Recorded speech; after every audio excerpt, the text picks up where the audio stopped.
still no collector's page. I don't think there's any real new articles to go over either. So I think we're just opening boxes of Super Saiyan, right? I've got one more case.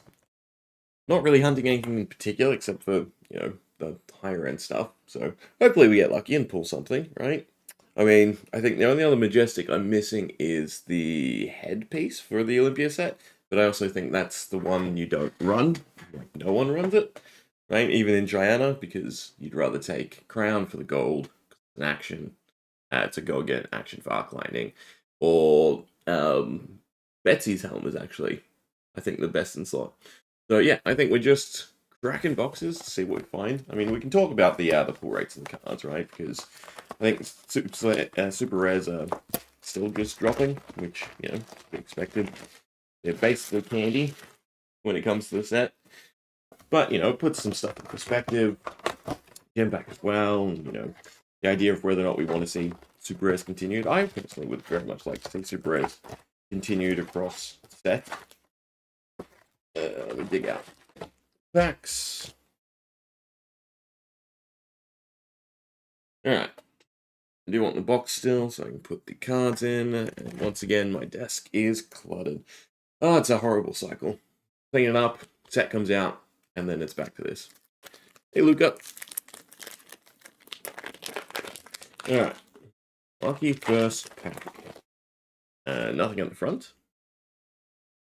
Need some cards from Super Saiyan. Well, I guarantee you they're not going to be hard to get.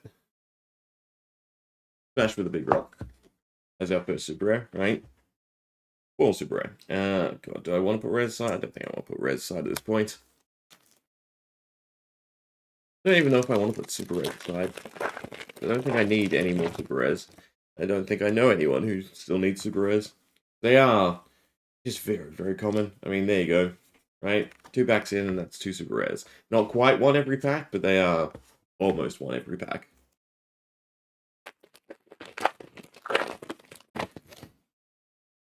I would honestly expect them to become nothing. As to the piece, so far 3 for 3. Playset of the player. Don't we all? Luckily, the playset's only 1. 3 beats. So first pack with nada.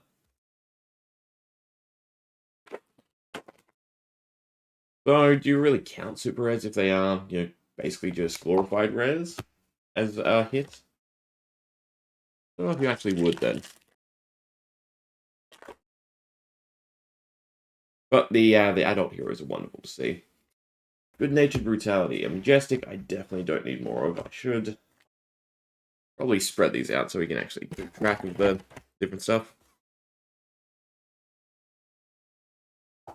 It'll be interesting, because if they keep with the design that they're going with, which is more focused on blocks, it should level out, right? But if we just get, another really decent defense reaction, it'll go up again. Bench slot M for another battlefield beacon, also not really a card I need. Up on a pedestal's not a bad one, right? Pleiades is seeming like she's very desirable at the moment. Mage Hunter Arrow. Into Super.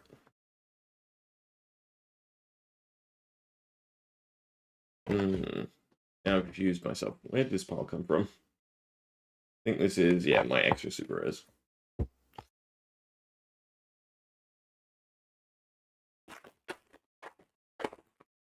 I think super rares should continue, but maybe just tweaked a little bit, right? These are probably slightly more common than necessary. I mean, it's great. But in the long run, it's probably just, hurts LSS in terms of consumer spending. It's a great incentive for people to go back to buying boxes. But then the amount of boxes you need is significantly reduced. And the chase is still not, worth people mass buying boxes. The super rare. And then you still have the spreader cards where there's some super rares that feel like they could be majestics, others that feel like they could be rares, some rares that could be super rares. Cutting retorts. The generics are always nice to find. They should have a little bit more feasibility than some of the other cards. Especially if we continue with aura sets, right? In the palm of your hand is definitely nice majestic. The Monarch 3 is next, and we assume probably Bolton, probably Illusionist still, right? Which should be Origin. It's the shadow side could be a bit interesting. Here's the trickery for a super rare.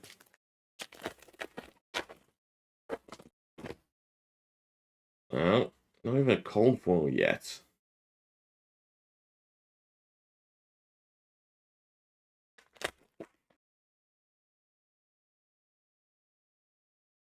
Dorinthius. Very nice card as well. Challenge the Alpha. I do like the niche cards like this. Like Challenge the Alpha, Serve the Peace. Because they're actually decent, right? They're not just limited focused. And then nada. It's got to be a little bit more gentle. I do feel I might be crazy. The packs are definitely the same size as High Seas, and there's a little bit of wiggle room because there's one less card. So I might be crazy in thinking that these are slightly thinner than the previous set. I don't know about the Belgian, but the Japanese definitely is slightly thinner. Crazily. Blood follows blade. And then a double. Scores a victory. Again, if this wasn't incredibly accessible, wow, would it be? Because it's great in Tough Nut, but then again, it's only in Tough Nut. Still a really nice card. Really pretty card too. And our cold foil is Stand Strong for the box. I think as long as it's neither of the if you control X token, I'm fine with it. Obviously, it could be better. And I'll wind up the crowd.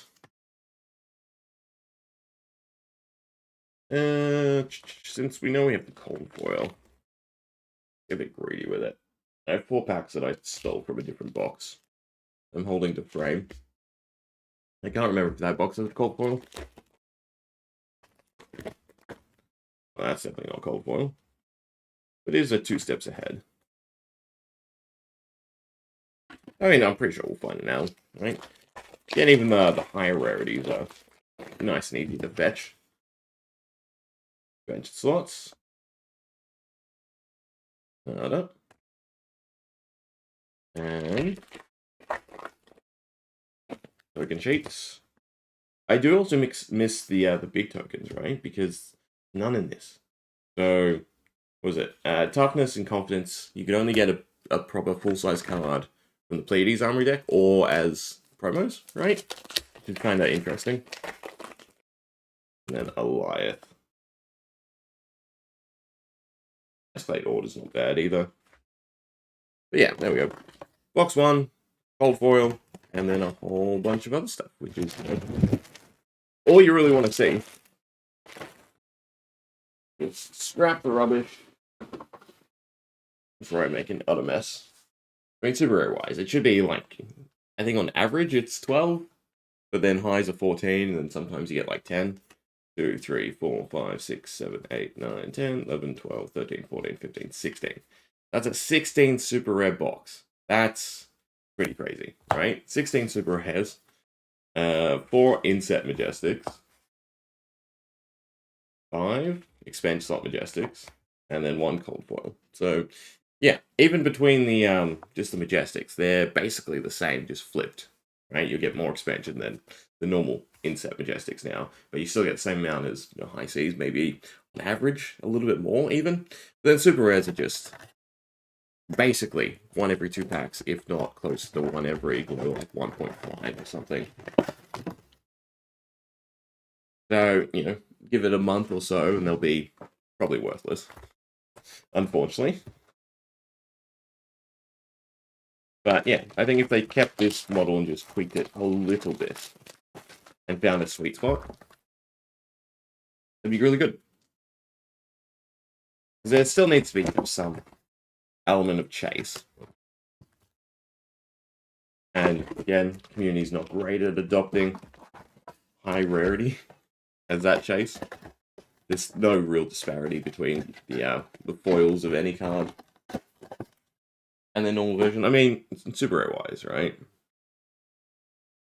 1 foil, 2, 3, 4. So for the foils there, 4 is what, 1 in 6? And then that still leaves us 1 in 2.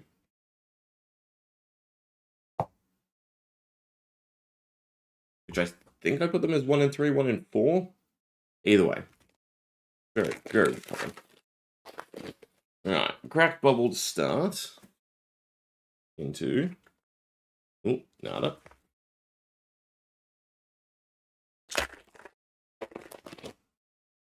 Play tough love, so cold fall's right at the top.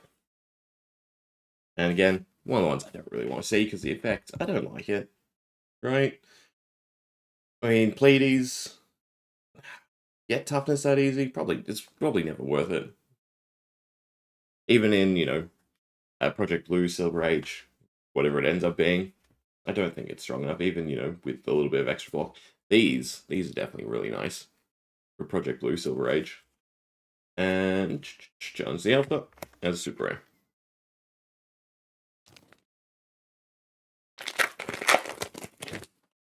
I think the cold foil extended arts was definitely a really nice choice.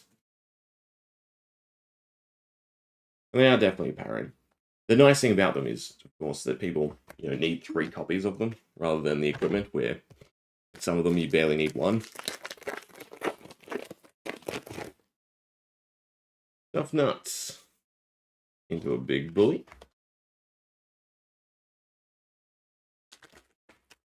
So yeah, so overall, what I'd like to see the rates at.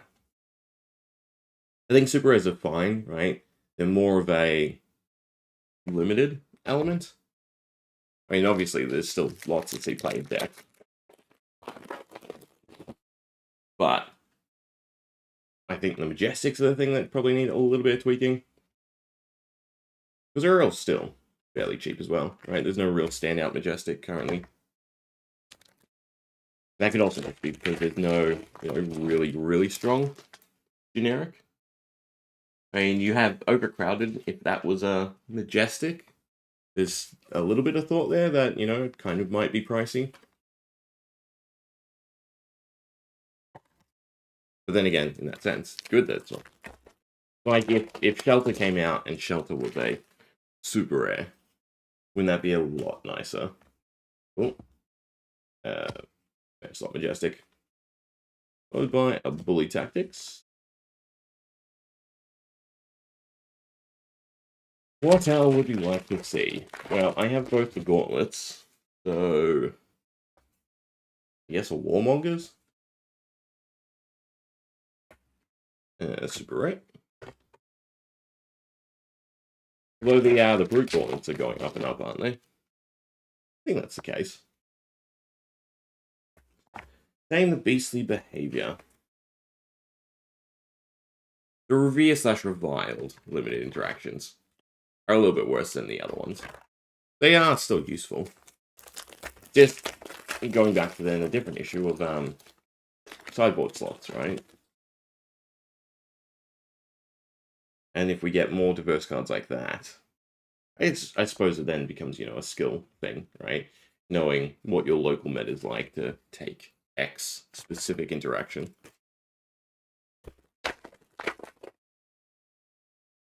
Up into Lesbian Charm.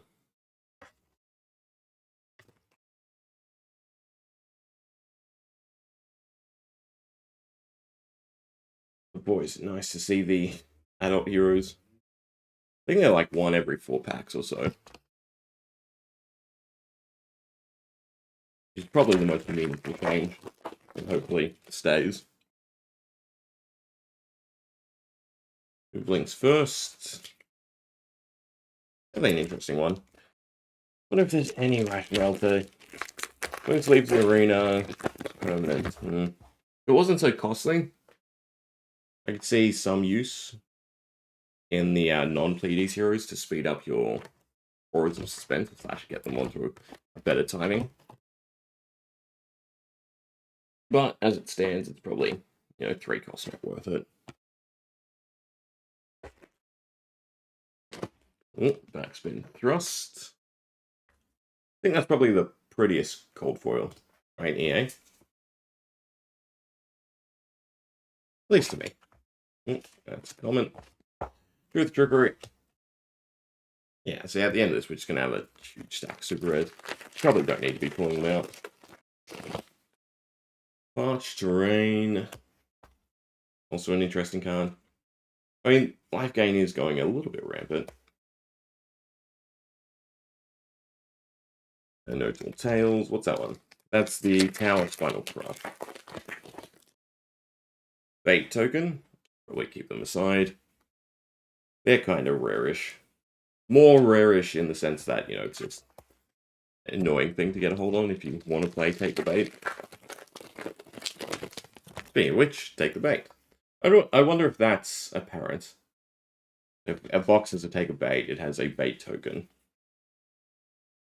I can see them doing that. Nothing would be worse than having to fish around. Oh, double Majestic box. Reckless Stampede is definitely a nice Majestic. Crowd goes wild, it's alright.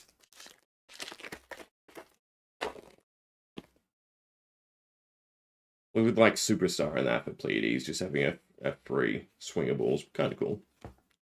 Old favorite. Then Tough Nut, of course, loves it. But we need Tough Nut to be, really competitive. Then a lot of his cards would go up, I think. Got the Small Talk.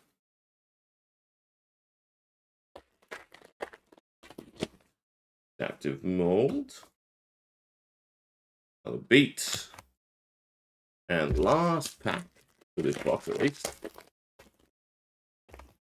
The Handed Cheats and nada. Well, no big hit just yet. We still have 2 boxes to go. Oh. As I just mess up all our nice stacks. Ah, desk. Nope, shouldn't put that on the keyboard, because all it takes is me putting X amount of cards in, and then all of a sudden, random buttons get pushed. Alright. Still missing at least a legendary hit. I feel like you get an EA or a Marvel every case as well.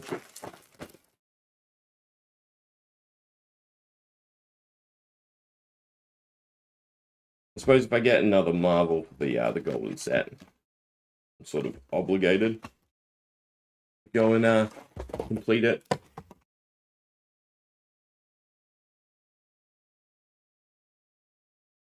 Alright. Second last box. Hopefully we see at least the legendary. All dispensers at the end. Granted, I'm pretty sure like this is the worst EV set, right? By far. I'd have to assume so.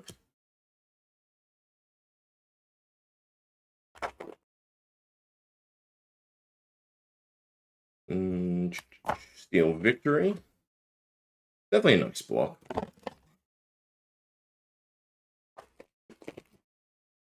Especially for like the mirror match. Nothing is more punishing in KO x KO, where you get your vigor set up for your next turn, and then all of a sudden they yoink it from you. Now here it stands alone. Into Rip Up Virtues. I don't know about the destruction cards, right? There's just not enough heroes. The might one's obviously a bit more feasible, but toughness, not quite. Because Pleiades makes a little bit, right? It doesn't overly care. It's not going to go out of their way to make toughness. Oh, that's awful. Dupe. Dribble. Well, I can happen. 2 plates of tough love. This case is not great. Nearish the top, so maybe. Maybe we can still get something out.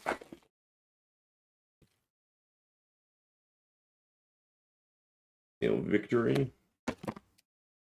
Also raises like a weird thought, right? Essentially, I just bought as much as I'd usually buy for a set. And it's definitely not the set where you want to do that. Now it's making me question how much I should grab for, Monarch 3. Because again, we know super rares won't be continued. At least not yet. Funny if they were. Quite the one night only. It might have been, the one... No. I was going to say, they phrase it like that so they could pull the plug. If need be. That wouldn't work, right? Because of the printing timing. So I doubt super rares will be in the next set, or the set after that. But it's just the question of whether or not the expense slot is still big. And whether or not the rates for the Majestic stay the same. I mean, if anything, with the super rares gone, the rationale would be to make them even easier to pull. That doesn't really make sense. I feel like this is going to be an outlier. But, end of next year, maybe start of the year after that. It will have a knock-on effect, if you will. There's a nice little glimpse. But, yeah. I wouldn't be hopeful that these sort of rates stay.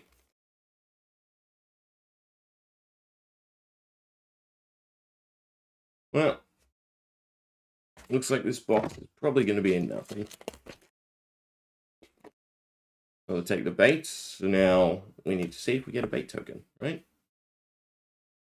Smashing Ground, I think, is the only costly super rare. Hit the gas. Nice amount of expansion at once. This.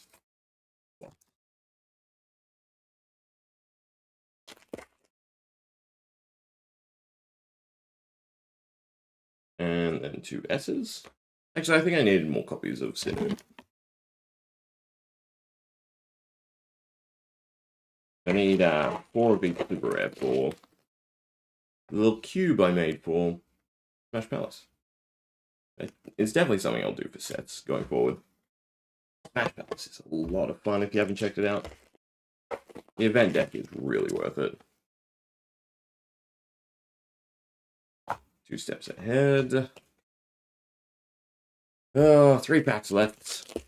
And nothing in this box. It's all down to the last one. I don't think we're going to be hitting anything spectacular. There's our L.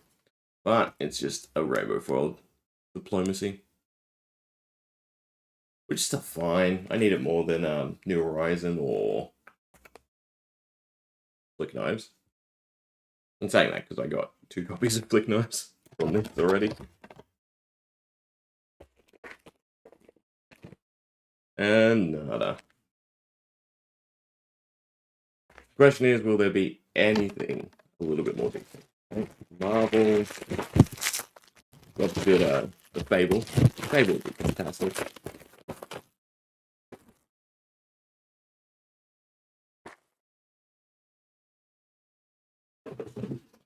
This and High Seas are looking like the first set right I actually pull one. I don't know if I've had great luck overall.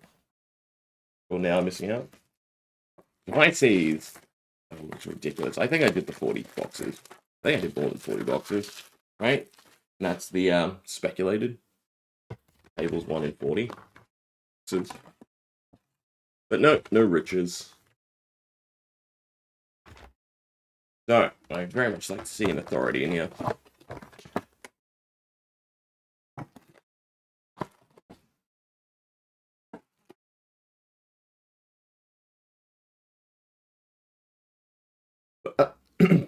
But if not that, at least proper call for a card. Not another jank equipment piece, please. Another Sinnoh. Followed by Yeah, not the worst card. It's a card that'll get better, like when more stuff is printed. I mean, I think it's kind of nice in yellow, right? Preserving hypothermia, not hypothermia. You preserve hypothermia. It's any aura, right? How would you have to?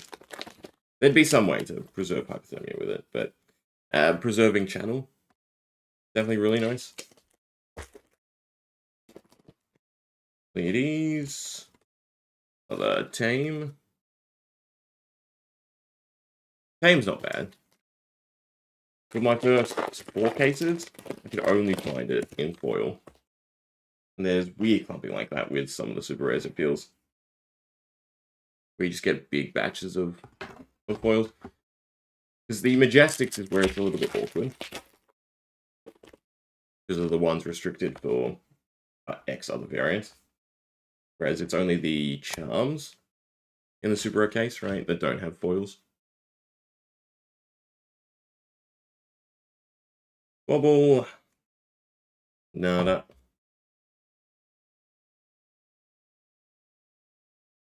And Pleiades into Tiny Never Give Up.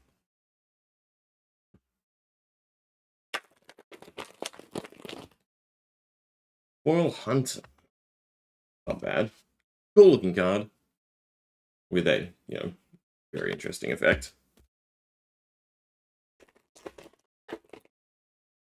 March Terrain. And a Truth or Trickery.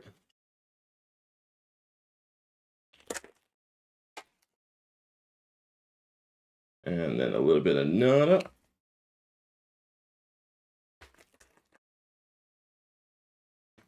Tough Nuts. Also missed the suspense card, so to speak. Being at the back rather than the front. But now it's just, you turn around, you're like, eh. Whereas, you'd slowly dig through. And I don't think anyone in the Fab community can be asked doing the old Pokemon thing, right? Plus, it would be awkward, because you'd do what? You'd have to take the front 2 cards, and you'd have to do it in a way where you can't do that, right? Because, it's not. Then you put it at the back, and then you flip, and then you go through it. Plus, having the highest rarity card at the front just seems awful. I mean, back's not much better, but at least you had the little token padding, right? When we had 2 tokens. But so the big thing now is, again, there's the amount of space in this pack. I have high Cs here anyway, so you can see. Not anymore, just because of the. I don't know if you can really tell. It's very slight. But the issue is how I used to open packs, which was just pull, right? But now you really gotta press down so it doesn't pull on the edges.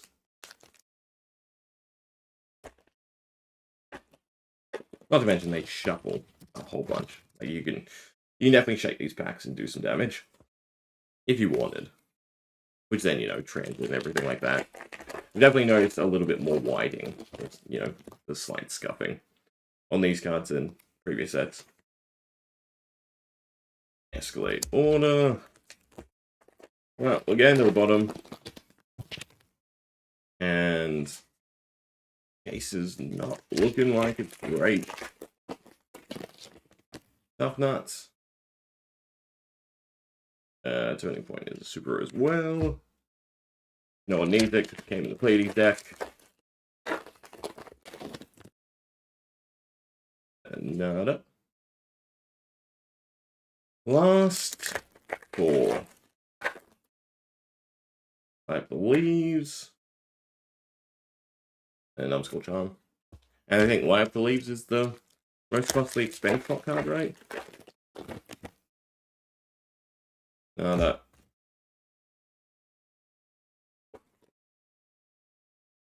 Oh, eh. I mean, sure. Weirdly, this is the second box where it's been like this. second case where if I, so I got one of each before as well, right? So Rainbow Fall followed by a non-foil. Sorry, what's it been? Rainbow Fall followed by a cold foil, which is nice, right? Because the cold foil warmongers is at least somewhat sought after. It would have been cool if they gave it, similar treatment to like Truce, where the higher rarity was cooler than just a cold foil. It's still nice. And then a bait. I don't know if that really salvages it, but, better have than not to have. 2 legendaries. No EA cold foil. We still got 4 with the warmongers. No fabled, unfortunately. Oh well, what can you do?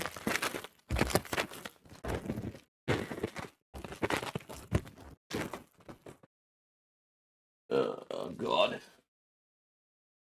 Too much rubbish. Still, lots of super rares, lots of majestics. We'll count them out. I think we'll just talk through that. Talk about the pull rates and stuff for a little bit. So I like to consolidate my thoughts because I had a poll. Yeah, posted a poll about it. Did a little video on it. Still waiting on the collector's page before I did anything more. Well, when did I knock my camera?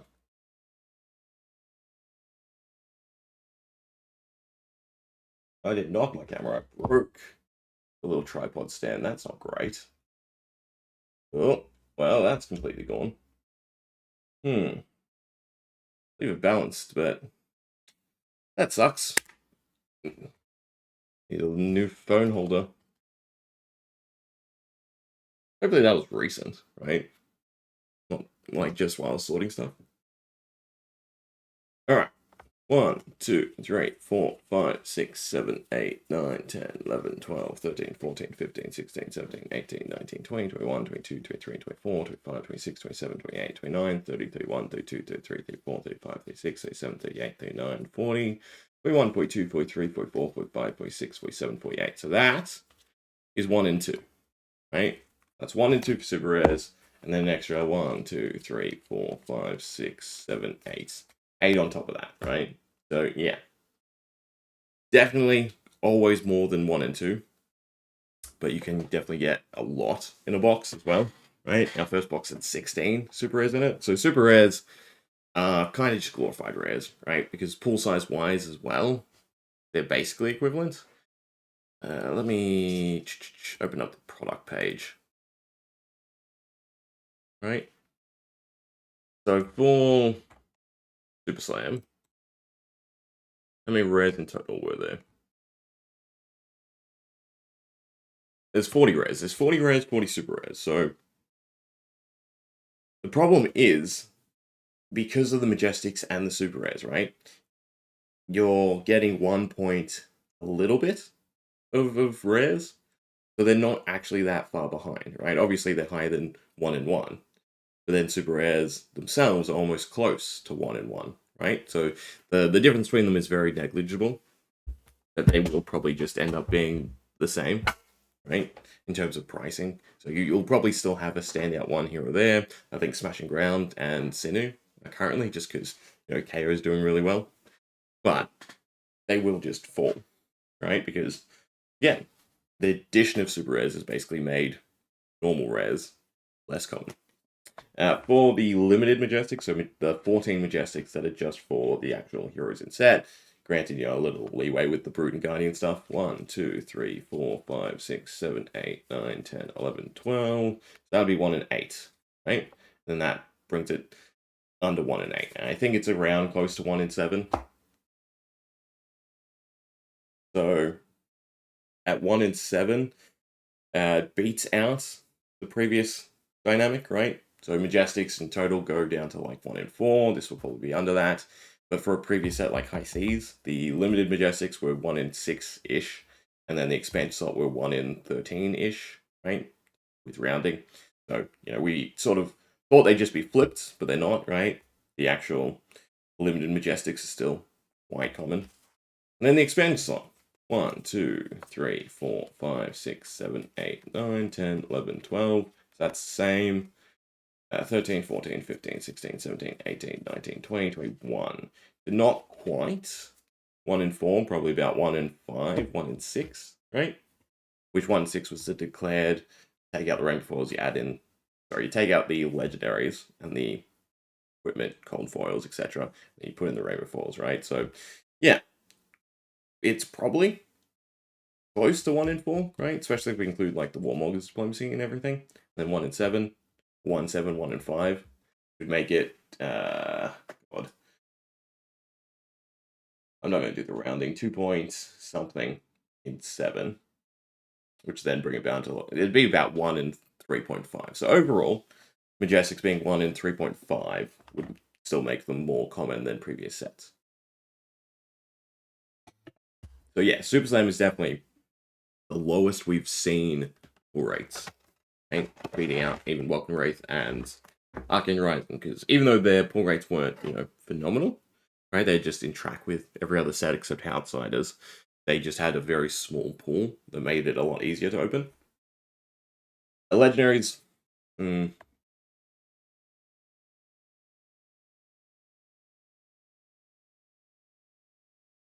Cold Foils are definitely higher than 1 in case and a half, right? Rainbow Foils. I'm sure someone has hit the double, but I haven't yet, right? So 1 in 96, I'd say 1 in 80, probably just to keep it in track with other sets for Rainbow Foil / non-foil legendary and Cold Foil, probably 1 in a case and a half. And Cold Foils, definitely still 1 in a box, right? Which is definitely nice. Oops, unfortunate. The Marvels / EAs definitely feel like they're 1 in a case, if not slightly more common than that as well. So overall, yeah, again, it's just a really easy set to pull stuff with. But the saving grace is like the EAs, you want 3 copies of each, which makes them a lot better than the Cold Foil equipment, right? They could be a bit more easy to pull, but still have a decent price attached to them because you want playsets. Even like Warmongers, I don't know how I feel about the generic legendaries, because legendaries are still the hardest thing to pull. I mean, so overall, the nice thing about this is play pieces, Majestics and Super Rares are the easiest they've been to pull since the inception of the game. Legendaries, on the other hand, because of the Rainbow Foil / Cold Foil, they're kind of easier. But at the same time, because we've continued to get these inclusions, right? Where the card you want multiples of. Granted, this is a reprint, so that's nice in itself. There's a supply out there already, but they are still cards that you want, a playset of, which makes them a little bit harder as legendaries. I don't think there's any short printing going on with the legendaries, right, to make them more apparent than New Horizon, Flick Knives, or the actual inset legendaries, the Tyrannical Rex, and whatever the Guardian ones are called, right? But yeah, overall, the set is definitely a welcome change, at least to me, in relation to what we'd previously had. Let me open up the gem pack card list, right? Because that's another thing I think I'd like to talk about. They've changed it. To pull a Cold Foil Authority would actually really help. This is definitely a nice card. Problem with it, though, in a lot of circumstances, you'd have to front pump so that you could pitch it.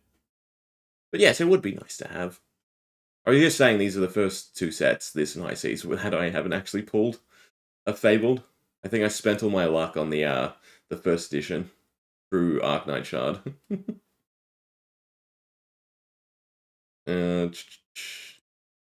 What I want to open? Nope, not that one. Would have been nice. Oh well. This is probably... Yeah, this was probably the worst case I've had so far. I shouldn't say so far, I'm not buying more.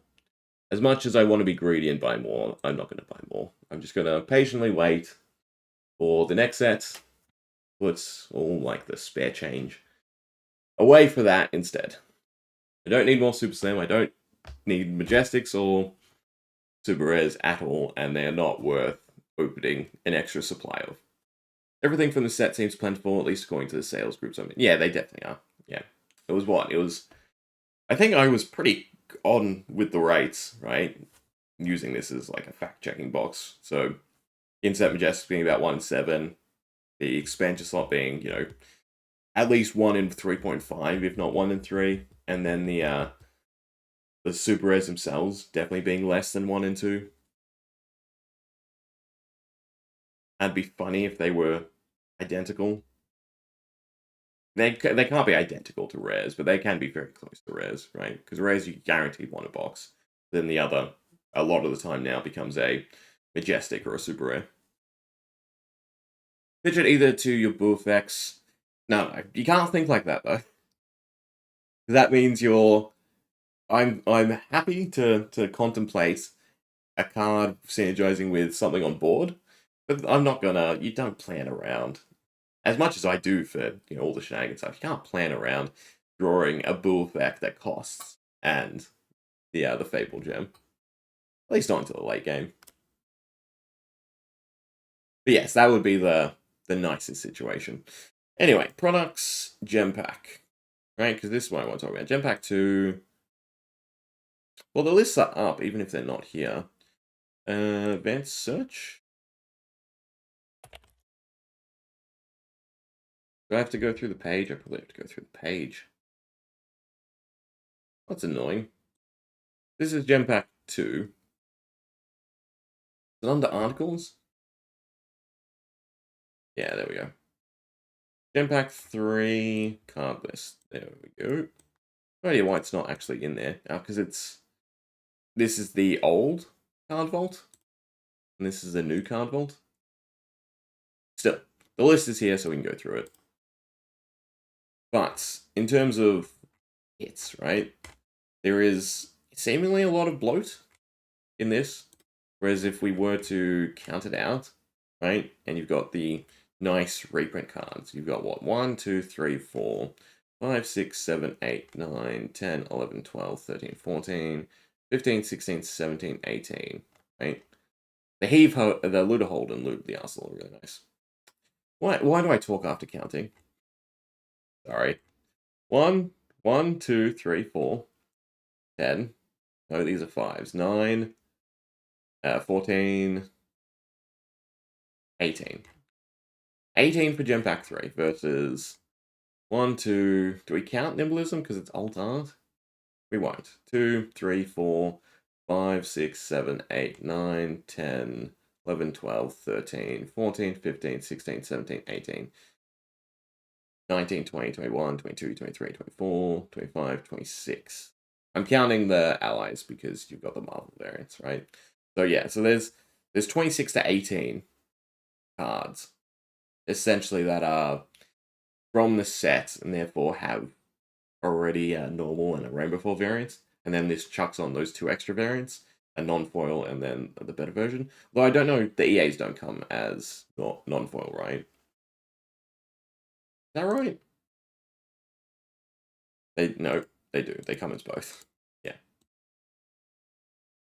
So yeah, so that is then what, 52 to 36 essential bloat to the gem pack. Why can't I go back to gem pack 2? There we go. Right, so that to that, gem pack 3 has it severely beat. Because I think in terms of curation, the cards are also a little bit nicer. Like Smashing Ground is a good one. Power Play. What's the worst thing to pull? Probably like Heroic Pose. But even there, then they're workable. Rapturous Applause, maybe.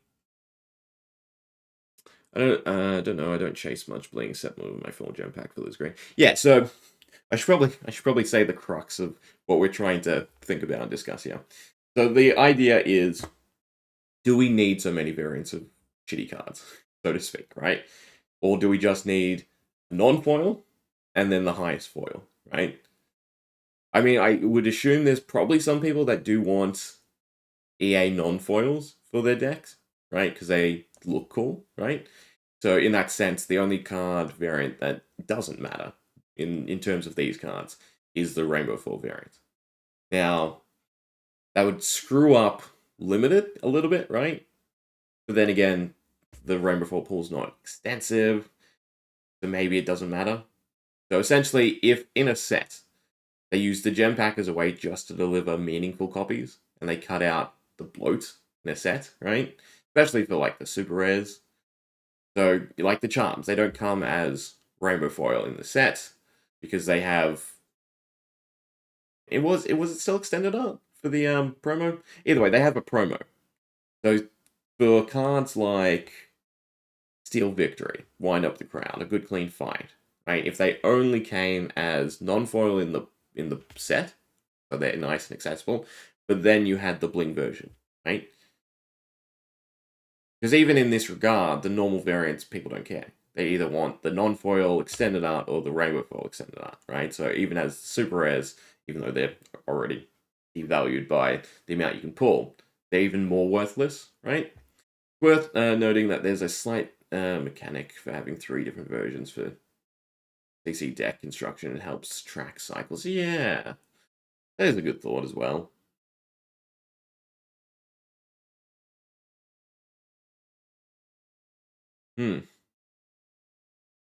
That's actually an interesting thought. I mean, to be honest, I've done that in one deck. Yeah, in Max, I have 3 different nitros for that reason, so I can keep track of where they are and also when it's coming up next. That then raises another interesting question of whether or not that's valid.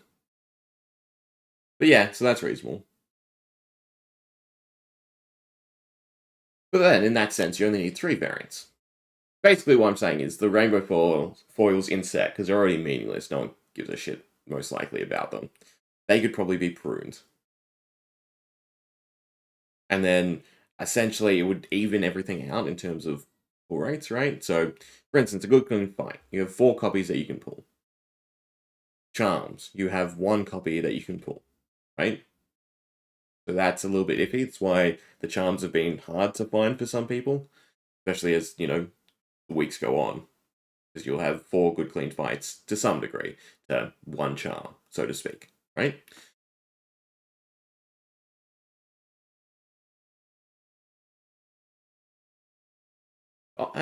Yeah. It offers more knowledge to you, I'd say, than your opponent, right? Because you don't necessarily have to pitch play. You could be greedy, you could be sneaky. Pitch 2 cards, stick it underneath. But yes, that's a whole other thought and argument. But yeah, so I think, is there less cards overall in this gem pack? There's 36 to, no, it's still 36 to 36. You can't see I'm covering it, but they're both 36. So that also means that within these 36 cards, a bigger cohort of it is stuff that people really don't care about, right? I think the worst auxiliary card is probably the Boulder Drop, just because you get your copies in the Pleiades Armory deck, but it's still a really nice card to find in a gem pack because you want more copies of it, right? Jarl and Bravo, I wonder if this is updated. I'm still very curious to see when someone pulls this, what it actually comes as. Because so far, this says just non-foil. Same with Jarl, right? In Gem Pack, he's just non-foil. Jarl makes sense. Bravo is interesting, because it also says the Smash Palace is non-foil, which is not the case. Yeah, so Jarl and Bravo are sort of weird choices. They're just there, I guess, to make it a bit more accessible. Jarl makes sense. Sure. He only came in an armory deck. They're rethinking their whole Origins thing being the only way to get the hero. Well, the main way to get the hero. Bravo is weird to me because you've got the welcome deck anyway that people can pick up. So, don't feel like he's needed. But I also assume they're also not easy to pull, right? Red Boulder Drop only being in the expansion slot is a choice I wonder if they could have just put it in the set proper. It's in red, so it's not that useful to Goliath. It's a nice card for Pleiades. I mean, the others are rares, aren't they? yeah, it's a rare overall, so it would be somewhat abundant. But overall, it doesn't really matter. I would assume it's one of the more common ones in the gem pack as well, anyway. But see, like Boulder Drop, they've just printed it as its normal variants for the sake of accessibility. It's not these extra variants like the other gem pack cards. And then you have the proper chase. And I think none of the proper chase comes in 2 different variants as well. It's kind of weird comparing them, right? Because, again, the big bulk of this comes as either or, and then you have the few cards that can be in the middle, right? Was it 1, 2, 3, 4, 5, 6, 7, 8, 9, 10, 11, 12, right? Because these don't come as non-foil. So there's 12, in essence, chase cards. Versus Gem Pack 3 that has 1,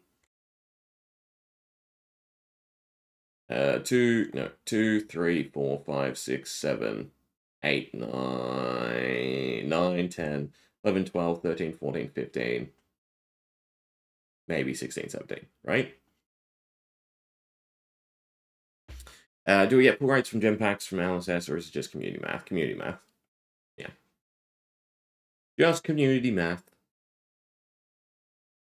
And not widely tracked community math either.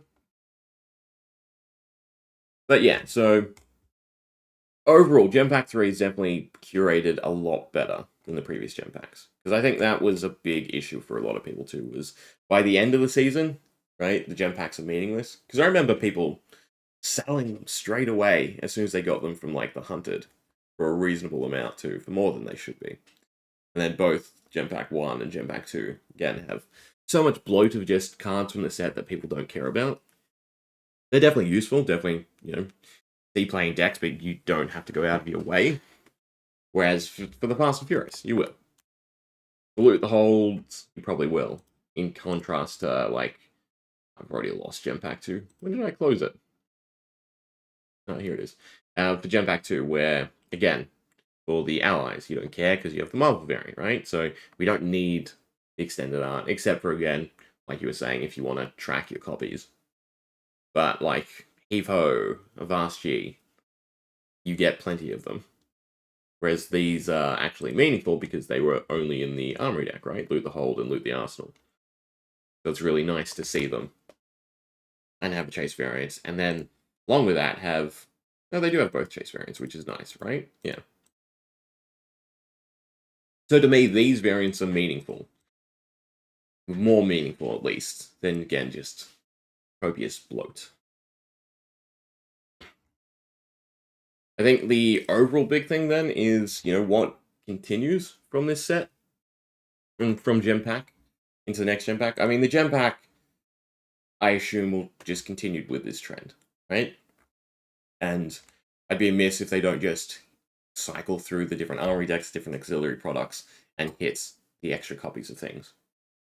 So, like, Run Roughshod, well, even though Klloo's on his way out, unfortunately. Like, Run Roughshod should have probably been in this Gem Pack. Then you have... not... I mean, Glistening is fair enough to hit in this as well. Is it Glistening? The ones from the battle. Classic battles, Dorinthia and Rhina, right? There's 2 cards in there from Dorinthia's side that should be in the Gem Pack in the future. And then every armory deck going forward, any of the only printed in this should feature. Right? That's the main cohort of cards that they should hit. I assume with Monarch we'll go back to the obligatory, weapons as well, which is fine. Just means less of this sort of extra stuff. I know I saw my Gem Pack ally regular place for like 30 and that felt fine. Yeah. I mean, I'd be curious. Because there's also, people moving away from gravy.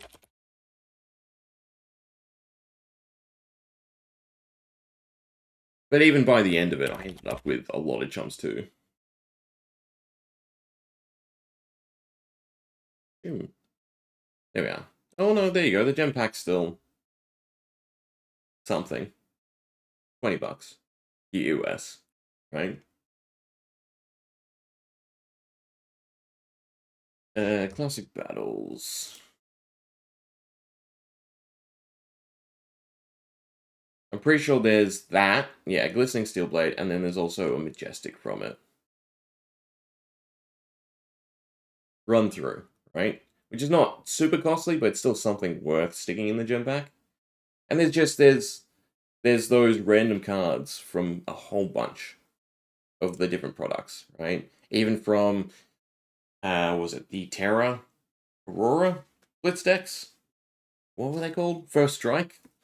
another seemingly failed product line, right? But there's stuff from there that could be hit. There's stuff from every armory deck that can be hit.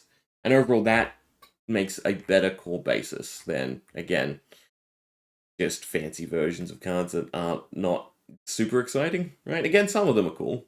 Some of them people want. You have the standout ones, again, like Fiddler's Green, the NIMBY stuff from Gem Pack 2. But overall, it being a reprint for play works so much more, right? Because it's gem packs are the reward for coming to an event and participating. So what better reward than actually getting access to cards that are hard to get access to? Right? That is the crux that, makes it all smooth and worthwhile to me. Platinum Bubble, we get Yellow Bittering Thorns, yeah. Yeah, the around the table box. There's tiger cards in there as well, I think, that were just in there. So there is a ton of cards they could pull from. And the fact that they've done it sparsely here probably means that they will do it sparsely through the next few sets. Because it will still take a while to catch up and get through everything, right? I think Take That is the only miss in Gem Pack 3. What is Take That? Right. No. Yeah. Yeah, the limited swing bigs that have awful stat lines. They could have kept the shitty block and just made it fair, like in line with the stat lines.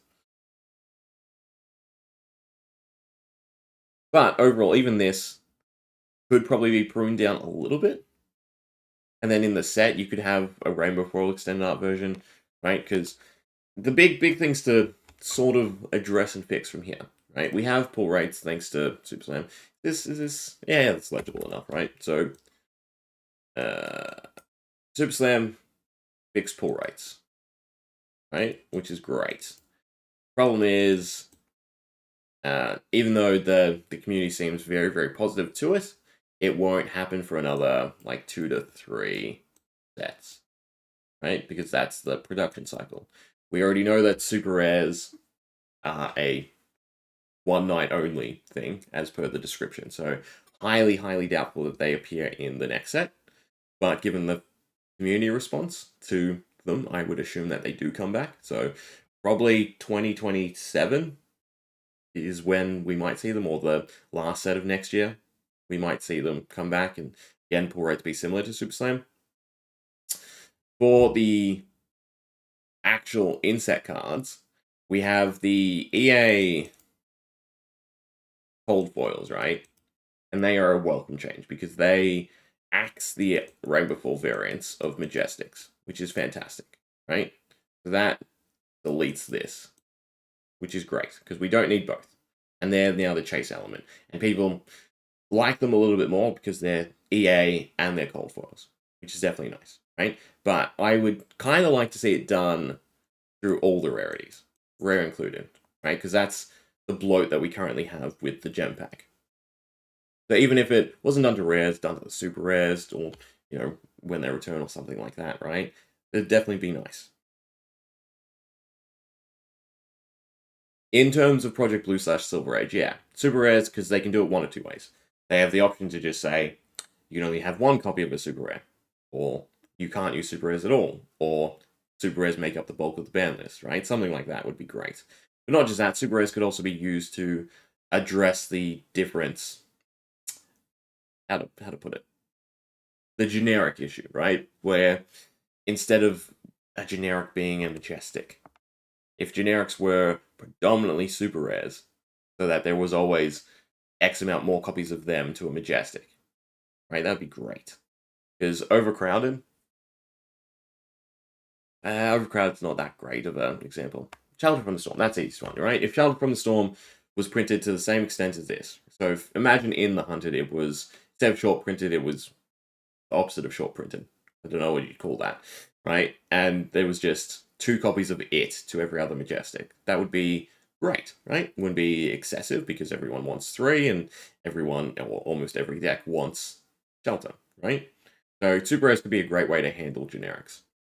I wonder if they have to keep an amount of misses to keep people getting hype on the big balls. Yeah, they definitely do, right? There has to be the spread between it.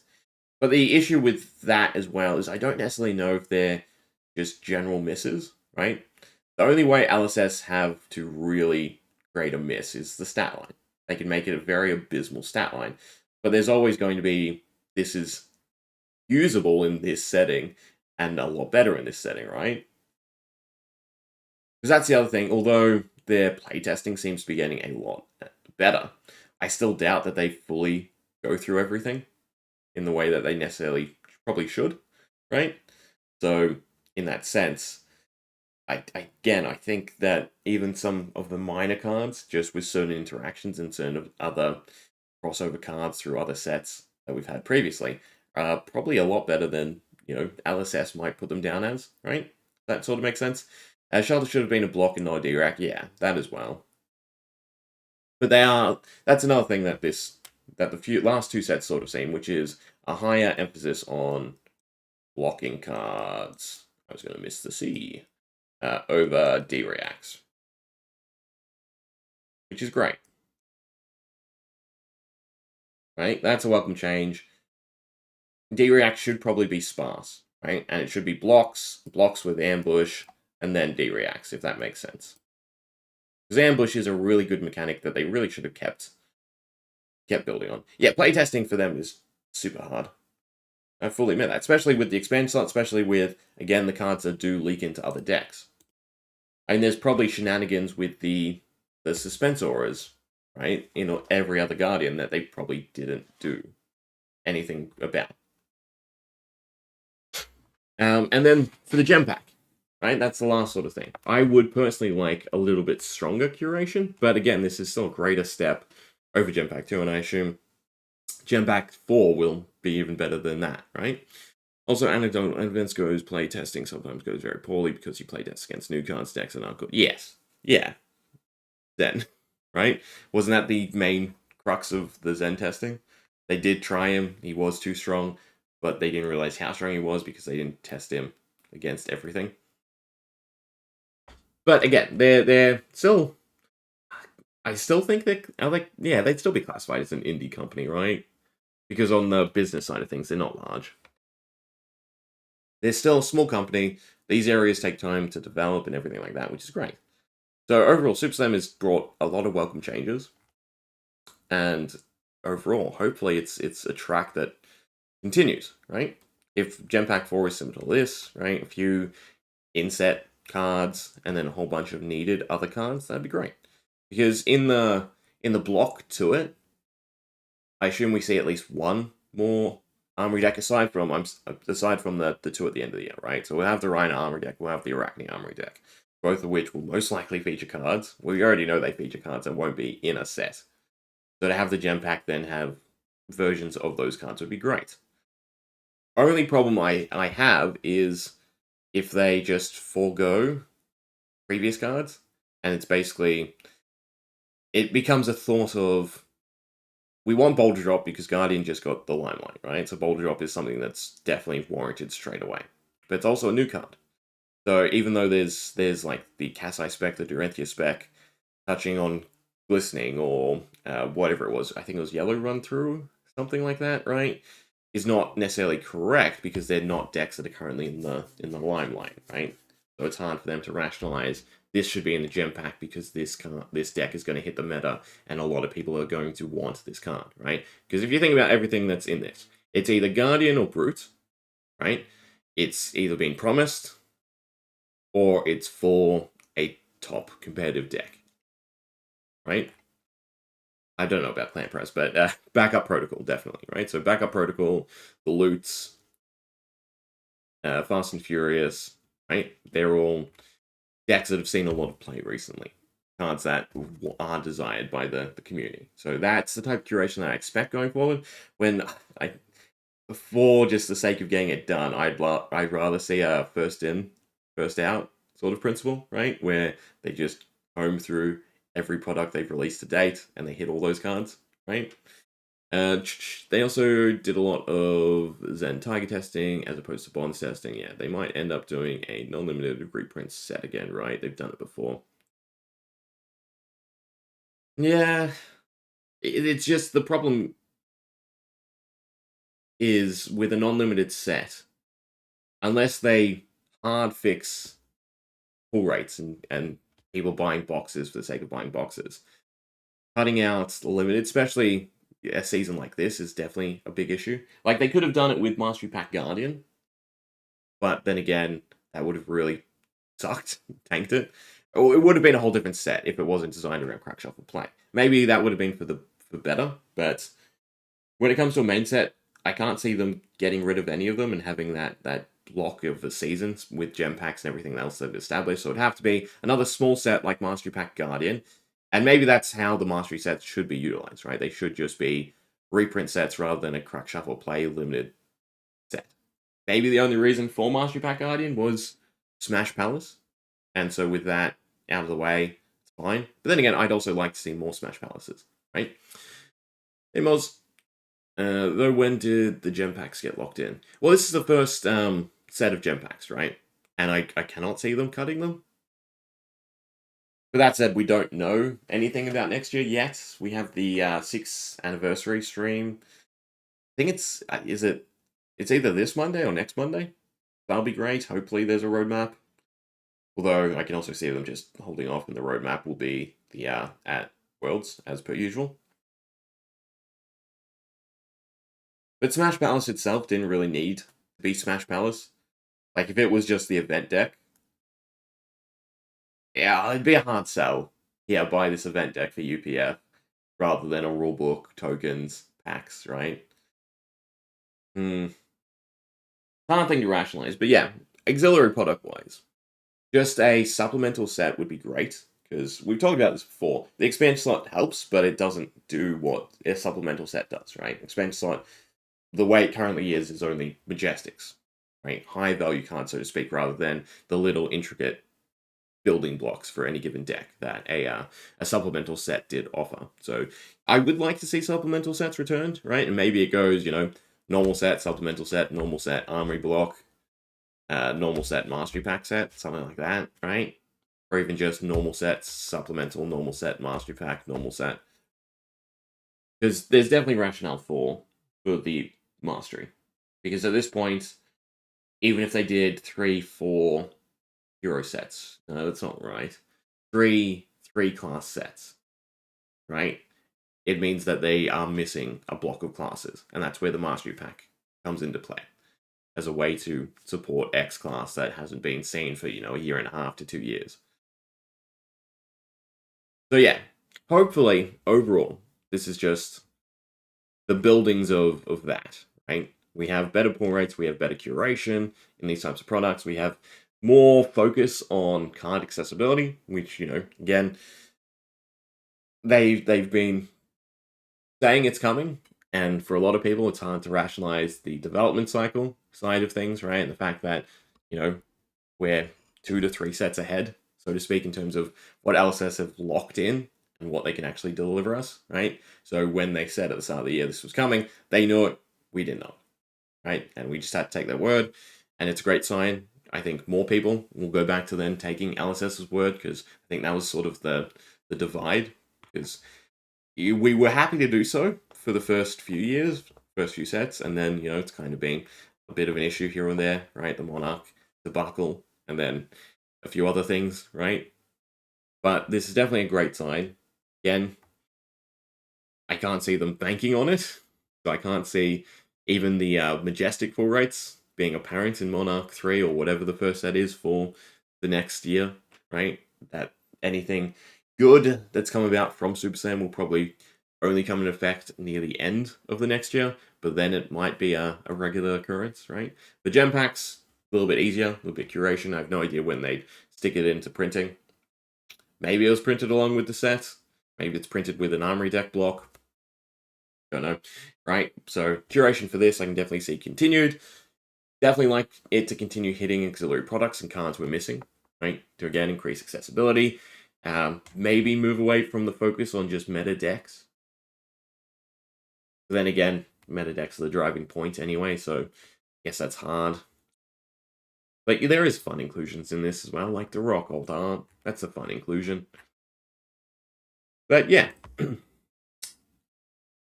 Don't expect a big expansion slot for Monarch 3. I'm just going to say Monarch 3 rather than the first set next year. And I wouldn't expect these pull rates. I'd expect some tweaking from what we saw in High Season Hunted. Do I have the chart somewhere? I probably have the chart somewhere. From the other pull rates, right? From the box. From the collective opening pull rates. Because again, High Seas, Rosetta, the Hunted, they all kind of got crazy. This is close to it. Maybe we can just thumb through the old artwork. Oh, this is... Sorry. How do I do this? Do I share screen while we just thumb through?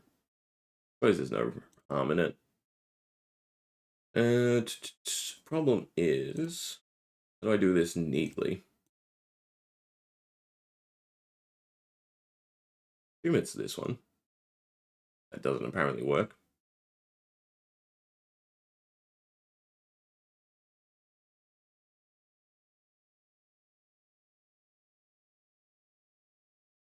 Should be that. Should be that. Should be that. Well, that's annoying. Yes, we'll do it this way.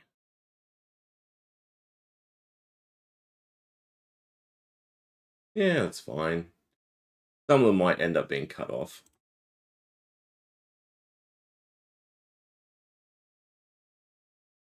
So this was the set breakdown for everything up to High Seas, right? And there are definitely less Majestics in Super Slam, but obviously the Super Rares come into play. I'm hyped to be disappointed with Monarch 3, nothing good for Levy, nothing new for Bolton Warriors. I feel like Bolton will get some level of spotlight, right? Because he sort of... Was any of the Banneret cards impactful from Dusk Till Dawn? Where at least Levia got the consumed variant, right? Problem is, what does this tell us? Alright, this was the comparison between previous sets, right? So essentially here we have the amount of cards we're getting, which something to rationalize in Super Slam is it was 40 rares, 40 super rares, and I want to say 34? 44? 34. No, I'll go with 44. Majestic. So the super rares is either, 20 equivalent to rares, 20 equivalent to Majestics, or somewhere in between. But either way, it still doesn't make up for the expansion slots. Right? And then we have the armory decks as well, which the armory decks are definitely a continued source of new cards, right? So Majestics, rares, and commons. But we were getting more and more new stuff in each armory deck, which then becomes a little bit of a difficulty. So what was new in the Pleiades armory deck? You had Standing Ovation, but that's not really a card to super care about. And then like Turning Point was in the sets. Terrasunda was a reprint. I actually think there was too many new cards in the armory deck that weren't accessible elsewhere. I mean, like Boulder Drop, for instance, came straight away in the gem pack. But what I'm really looking for is none of these graphs that are outdated and irrelevant. Oh, nope. Yeah, that's kind of cool. I'm blocking it. Treasure pack stuff. I really have to go through all my stuff and clean it up. As soon as I'm done with them, I stick them in a folder and they just sit in here. The one I'm looking for is essentially sets and how many cases it takes to open them. cruise easily. And they were somewhat old at this point.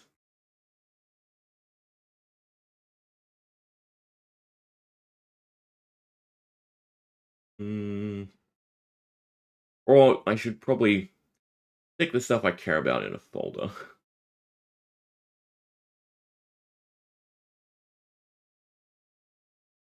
That one's sort of good. How far away is that? Be somewhat close. Ah, there we go. Even though I am blocking it slightly.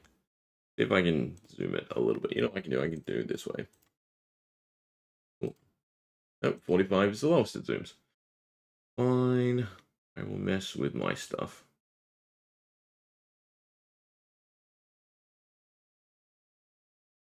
I can make it slightly bigger. We do want all of the photo. That'll do. Alright, so yeah. Don't worry about the print run estimate. We're not talking about that. Okay. This. Prints per playset, right? And this escalation. So essentially it would take 15 boxes? Must be 15 boxes. 15 boxes to find the playsets of Majestics in Welcome to Rathe, and then 11.25 for the super rares. And the problem we were facing was this growth. And this is a lot, because obviously one playset is one person, so to speak, give or take, right? You don't all have to be collectionists? That'd be the correct phrasing? Like me? And obviously people just get playsets of cards they want. But what it means is, you know, the fact that we were getting to a point of almost doubling is not great.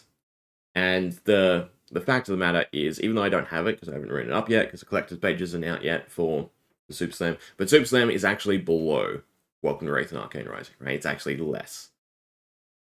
Even, you know, with it being joined, right? Super Rares are far more apparent than they were in Welcome to Rathe and Arcane Rising, and Majestics, there's a lower count. At least of the limited ones. And then the expansion slot are just easier to pull, right? So overall, we went from this escalation up to, again, almost double. Well, what'd that be? 75% increase, right? So almost 75% increase to, again, now being lower, which is fantastic. That's what we want to see. Problem is, with set 3, I would assume it sits somewhere closer in here, right? Hopefully it's not as egregious as what we were seeing, but a little bit better, right? Print runs, I don't think we can really speculate on that. They're at a good point. Obviously, High Seas, Hunted were a little bit more uncommon, but they should still be at a great amount. And then Super Slam does feel like it's been printed extensively. Does it help us at all? Pull rates? No, it's the same table. Equivalency, right? So, although we can't speculate on the print run, we can go the reverse way, which is essentially if 1,000 boxes of Welcome to Rathe were printed, sorry, 100,000 boxes, how much of X set would it require, right? So for instance, for Dust Till Dawn here, it would have taken 154,000 to essentially equate how many cards it introduces into the community, right? Which is another thing to really keep track of. The problem, again, with Super Slam is it's, once again, lower than Welcome to Rathe, right? So for every 100,000 of Welcome to Rathe, for equivalency's sake, there'd actually need to be less Super Slam. So I think what we might end up seeing is Super Slam is probably the worst set going forward, beating out, again, the Monarch Tails block, right? No worries. Enjoy your work. And enjoy Smash if you do head down there to play. I will not. I am without a car today, unfortunately. I'm locked in. But that's fine. There's a bunch of stuff I want to get done around the house. Alright, so then for High Seas and Hunted again, we were escalating. And this is where the issue really came into play, because print runs were up, up, up, up, up, can't somewhat tapered off, right? And then slowly growing again, and then Bright Lights happened. Probably went back down again because Bright Lights was not well received, nor was Heavy too great, right? And then slightly back up. And so essentially, the bigger crux for High Seas and the Hunted was the fact that it required almost more than Welcome to Rathe Arcane Rising or previous sets, right? And then again, was very, very desired. Other than that,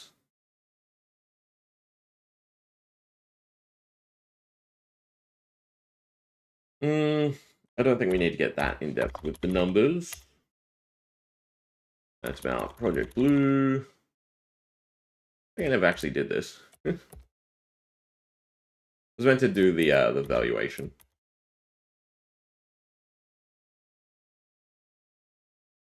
Ah, right. The price influx, right?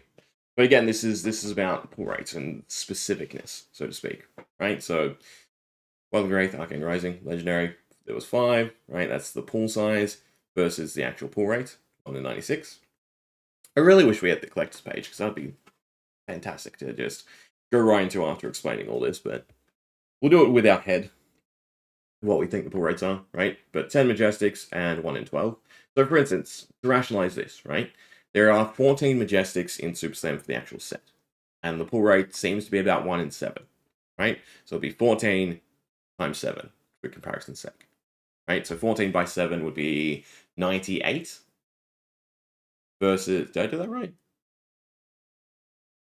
70 plus 28, yeah, 98. Would be 98 versus 120. Right? To find a specific Majestic in Welcome to Rathe is 1 in 120. To find a specific limited Majestic, so a Majestic in set, for Super Slam would be 1 in 98. Right? That's quite the difference. Again, Super Slam is by far the easiest set to pull from so far, right? As for the Super Rares, we have 15 overall versus 40 for Super Saiyan. But once again, pull rate wise, right? It's 1 in 6 to probably 1 in 2. So 40 by 1 in 2 is 80, and 15 by 6 is 90, right? So again, both Majestics and Super Rares are significantly, well, not significantly, but reasonably easier to pull. Yeah, sorry, I wanted to get rid of this, and I forgot we're sharing the screen so you can see me do it.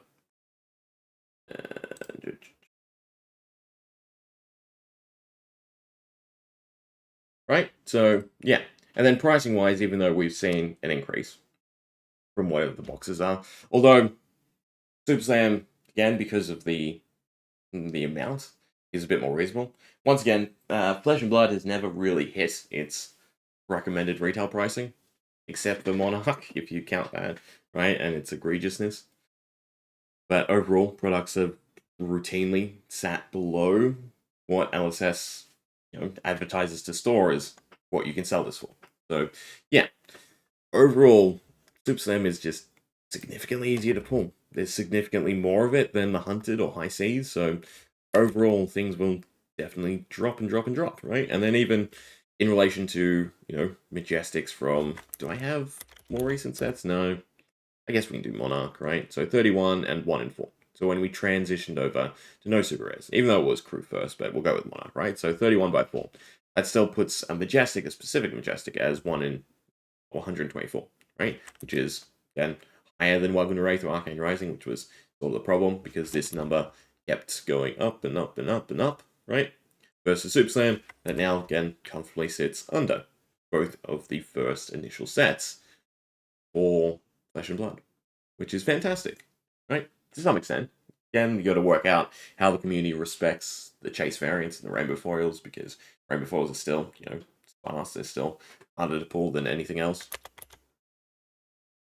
Anything else of merit to discuss? Ooh.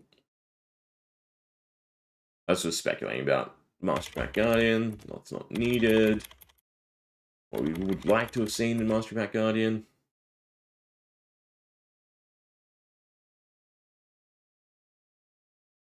Yeah. So they were just an annoyance. Going back to Welcome to Rathe and Arcane Rising. Let me go back to the page, because that's probably a bit easier to discuss at this point. But the main crux was people didn't like the feel, right? Super rares were still hard to pull. but they were not great. They were not great in the sense of value, right? Some of them are really nice cards. But if we go back to Welcome to Rathe, means we go back to that one, right? So the main problem was this, the pool size. Where's the, yeah, right? So Super Slam, for instance. We have, that's cut off. Let me put it under me, that's probably be easier. So Super Slam. There are 14 limited Majestics. There are 40 super rares. And forgive me, but this is the annoying one because you have to take out all the other stuff. I want to say 26 of the expense slot Majestics, right? And then the rate currently seems like it's 1 in 7, 1 in 2, and 1 in, we'll say 4, will be conservative, right? So even though the pools are significantly bigger, doesn't matter, right? Because we had really bad pool rates. So even though this equals 1 in 4, right? In every 4 packs, you will get either a Majestic or a Super Rare.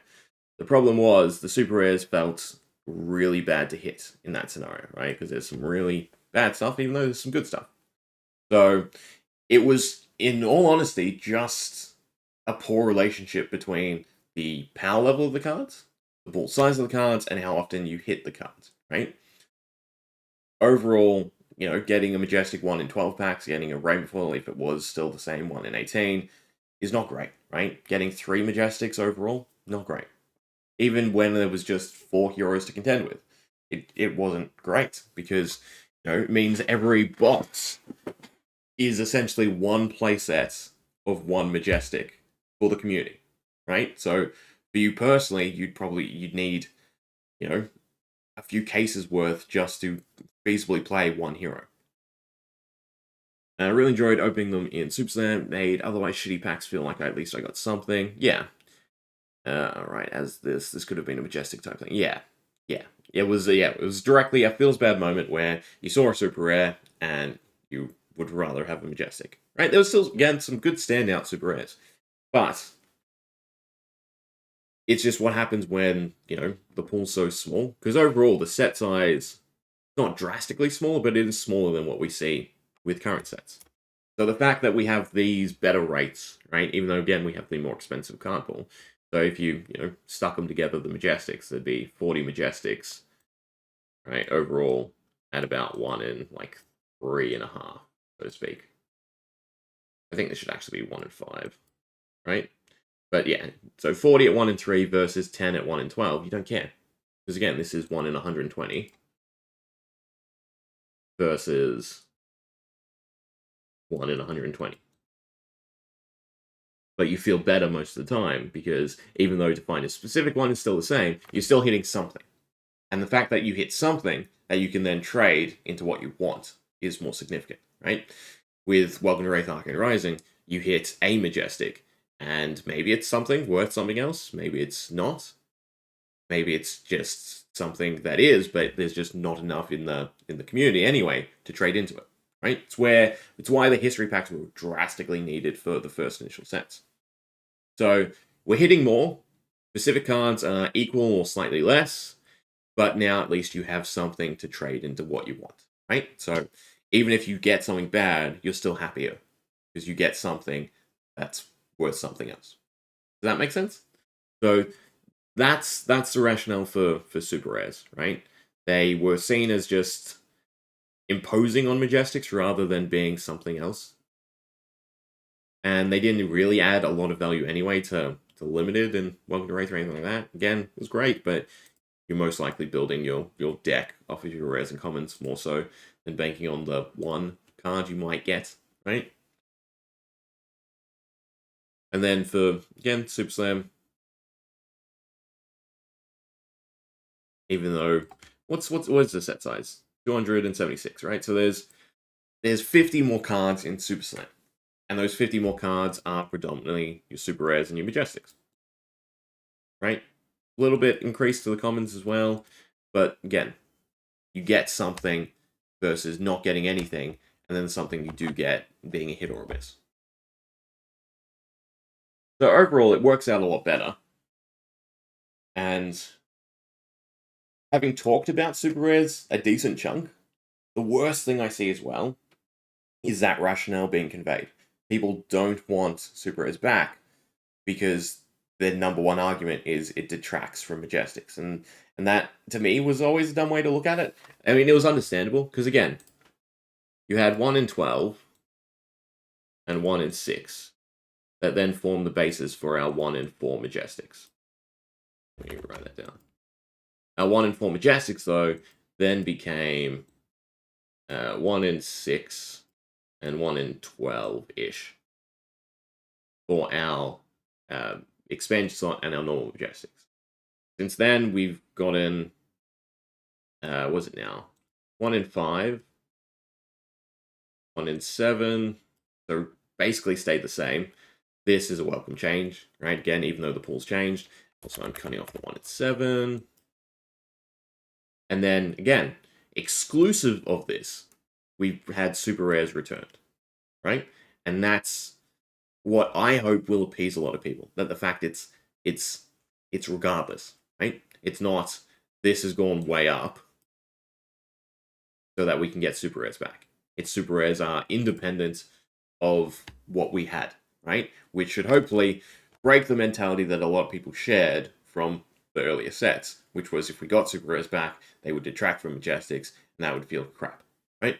But overall, 42 Majestics. Again, you can take out at least the Pleiades set, so that's 38 Majestics, which is still way more than Welcome to Rathe, right? Even if you count the super rares. It's in line with current sets, and then super rares as well. There's a lot more of them than Welcome to Rathe. But it doesn't feel like these are the low-end Majestics, right? So in Welcome to Rathe Arcane Rising, they were the low-end Majestics, whereas now they are separate, right? And they can be a welcome tool for a lot of different things. So hopefully the response to them, and then and the other big thing is the community bases that are opening Super Slam and the more recent sets are drastically different to the previous ones. And LSS do suffer, like most smaller companies, from the loudest voice versus the majority voice, right? So as much as I'd like to see it directly continued straight away, this would definitely, to me, have been a test rather than, again, we're having super rares in every set going forward. But from everything I've seen, from the way people are responding to it, it should hopefully lessen the arguments and the voices that are saying we don't want super rares because they detract from Majestics, and therefore, we don't see it in the first set of next year, which would be Monarch, the second set, which may be another Tails, speculation, at least something elemental themed. Maybe we see it in the third set of the year, right? As super rares. Yeah. And then it's continued going forward. That would be, for me, the one thing I'd like to see. Because I definitely want to see this continue. They make limited a lot more fun. They have some rationale to them. If they tweak the pull rates a little bit, they're definitely a little bit too common. But it's still great. I'd rather it be more common than less common, right? Than being, unnecessarily uncommon. But yeah, it definitely needs a little bit of tweaking. Because again, if we got back to the pull rates of Welcome to Rathe and Arcane Rising, I think that'd be fine. The main issue with it was just the amount you were pulling. And when I say pull rates, I mean specific pull rates, right? If we sit at the same specific pull rates for X card as Welcome to Rathe Arcane Rising, I'd be happy. I would hope so too. It feels like TCG players are often a little ignorant of the fact that they can challenge the status quo, From what I've found, LSS are by far the most approachable, right? In terms of the community having an overall impact on the company's direction. Like, there is no reason we need to even have commons rares, sketch so they could have 19 different rarities or just 2, but people are used to the MTG system. Yeah, that as well. I mean, from that aspect, it is strictly just curation for the sake of limited, right? And even to that degree, the rares are so-so. If it was just a whole mix of commons, I don't think there's a big enough power gap between them. I mean, ideally, the distinction should be between limited and actual play pieces, but then it's hard to know what's a direct line, right? Because there's always fringe cards that come through. I mean, the way they've handled the commons, so take the suspense auras for Pleiades, the ones you really want to stick on board. They're commons for the sake of limited because they mesh well with their ability. They're what LSS really want to show off. So them being commons isn't for the sake of them being low rarity, low power. It's for the sake of them being easy to access for limited, which is a much greater approach.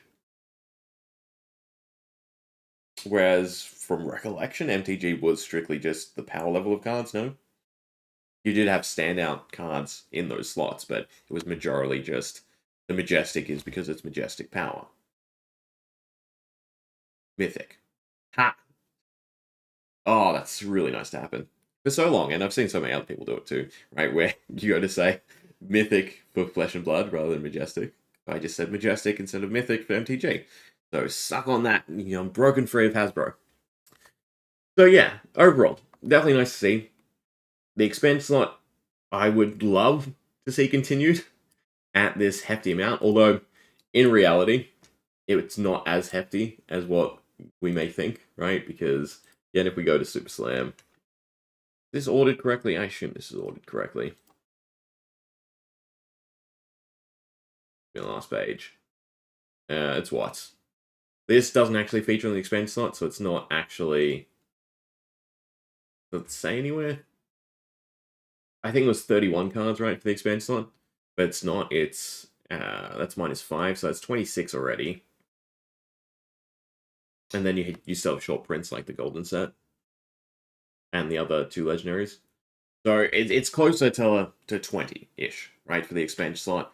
And that's sort of in line with previous sets, right? It's still a little bit higher, but it's not the drastic amount that we saw, right? It's a reasonable amount for them to continue. If they were just to say, we don't need to reprint any legendaries in this set, we don't need to, have chase variants, then, they could get away with 20-some cards every set, right? And it's great for expanding play. I think it used to not be like that, but it is now. An MTG common equals draft jar, and then a mythic is you need 4 of these. Fair enough. But, reprint-wise, they're definitely utilizing things the best from this set. So yeah, overall, hopefully it is what continues. But with all that discussion aside, unless, surprisingly, the collector's page is out, I think we'll probably leave it there. I mean, in terms of high seas, does it say expense slot had...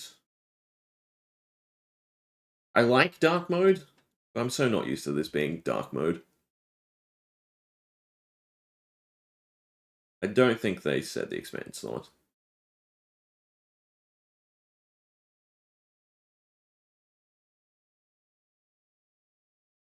Of the gem pack. Treasure pack. Yeah, I really didn't like the High Seas. High Seas could have been such a good set. I think it's tainted for me by the pull rates and the treasure packs, in all honesty. It was such a bad change. This was like the height of getting towards MTG, in my mind.